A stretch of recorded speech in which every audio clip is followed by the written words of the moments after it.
A great tip for learning speech sounds and practicing those at home and making them fun and interesting and diverse is what I call sound play, or what many in the speech community call sound play.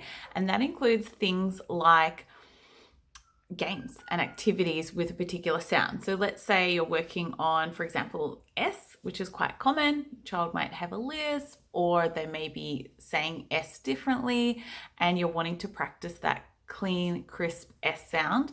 If your child is already putting their teeth together and their tongue back and making a nice sound, but you're just wanting to shape up how to practice that and get your at least 100 attempts in a day, which you can just break up into like 20 rounds each time, is to grab some toys and say, look at me, I'm doing a snake sound.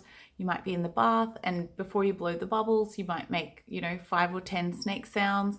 When you're in the car, and every time you stop at lights, you might make as many snake sounds as you can until the lights go green.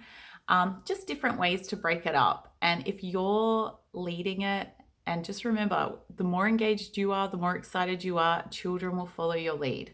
So if you're like making it, oh my gosh, we have to do this again, they may not be as enticed.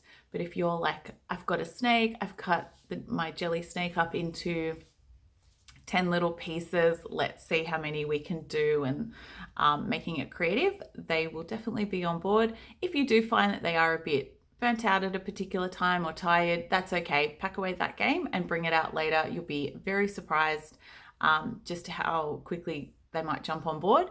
And you can also do it at close to bedtime with books. So before you turn the page, make some snake sounds, or see some things on the page that have a S sound in them. I hope this tip's been helpful. Take care.